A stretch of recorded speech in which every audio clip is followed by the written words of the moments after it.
Hello, could you leave it there, please? Hi folks, in today's video we're going to be taking our front door into the 21st century with a smart video doorbell. So stick around and we'll make a start.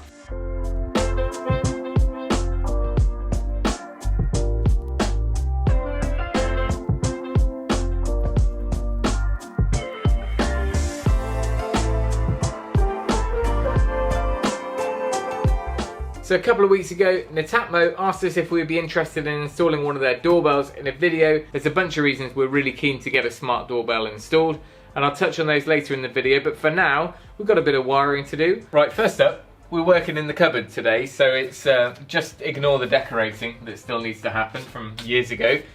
Anyway, what we've got is a load of old wires. This house used to have about 4 or 5 doorbells when we moved in, because there was an old shop and there was doorbells to the garden and all sorts, and a side doorbell. So all of those wires, well, most of them were pulled out. We had one that was left here, and all I've done is just replace that with a new bell wire. So that's just a normal low voltage wire. Now, if you're going to install one of these, then they're designed to be used with a wired chime. If you don't have a wired chime, it's pretty straightforward to put one in, either on a fuse spur, or you can get it put in on the circuit. Right, so we've got the doorbell itself, which is rather fancy.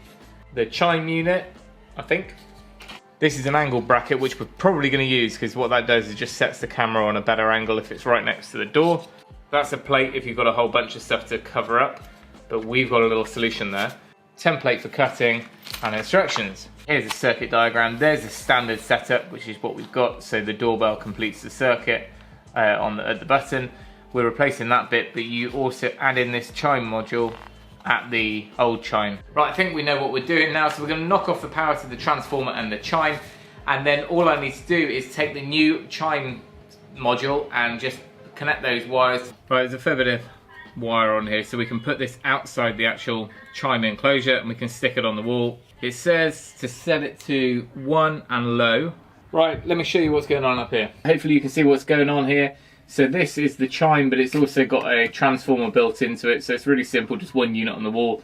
If you didn't have one of these and you wanted a smart doorbell, then this is a really inexpensive and straightforward thing to install, and you don't have to worry about batteries every few months or weeks going forward. So this is our mains coming in from a fuse spur, and at the moment our bell wire just goes out the top there, and it's on, I think it's 0 and 2, the 2 terminals there.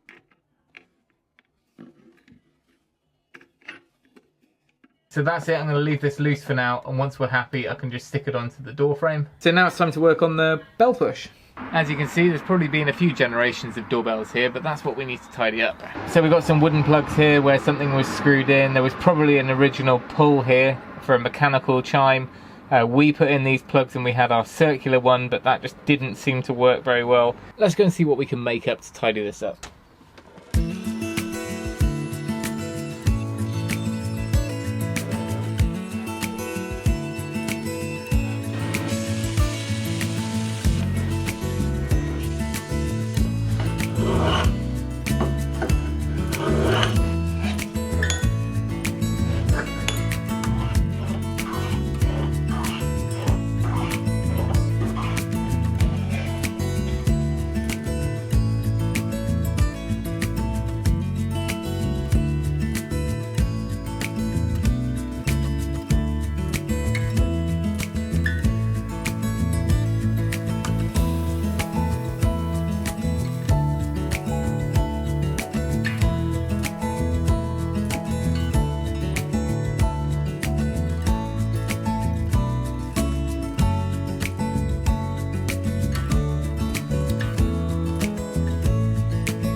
Right, hopefully that's the hard bit done. I can now sit down in the cupboard and read the next bit.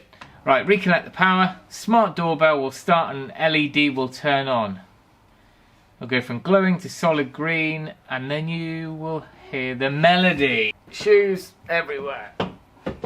Ring the doorbell. Right, stage 1 complete. That is the end of our time in the cupboard. So far so good. Now it's time to see if Techie Tim can do the app side of things. The old chime was, I think it was in the hallway. We've put it on the inside of the cupboard. You can hear it in the hall and anywhere downstairs, but you're not going to hear it at the top of the house or anything like that. But I guess that's the idea of having the app. So we need Netatmo security. Right, well, that downloads. Cup of coffee.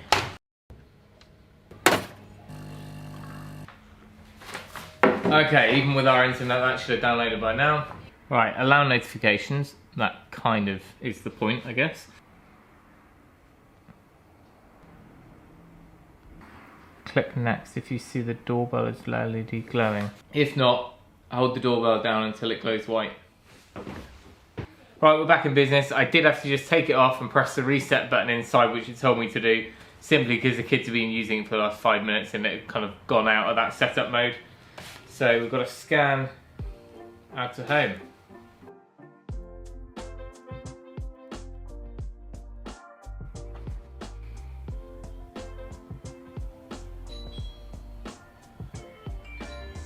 Ah, someone rang the doorbell.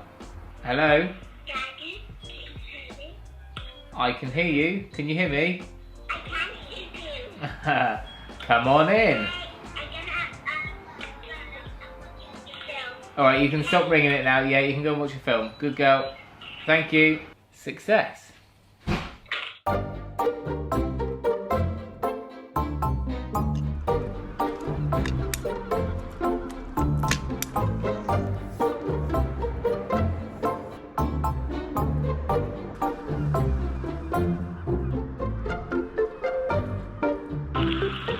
Hello, could you leave it there, please?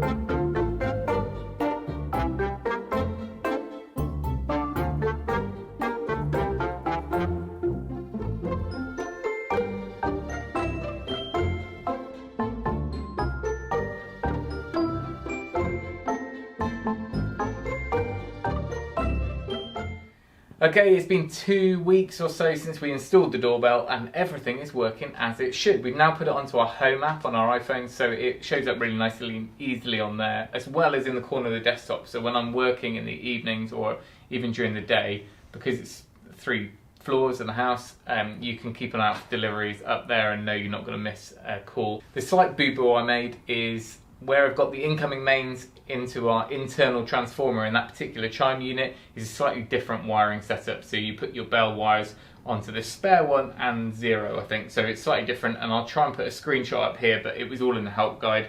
And as soon as I figured out that, everything works fine. Already, we've used it loads of times. I've been working clad in that workshop this week, getting the doors and stuff fitted, and I'm able to, immediately, even if I'm wearing headphones, because they're Bluetooth, I can hear that someone's at the door. What appears to be one of the big bonuses of this Netatmo doorbell over the other ones, not that I'll admit I didn't do endless amounts of research on them, but the one big benefit I've seen is that this has no subscription fees.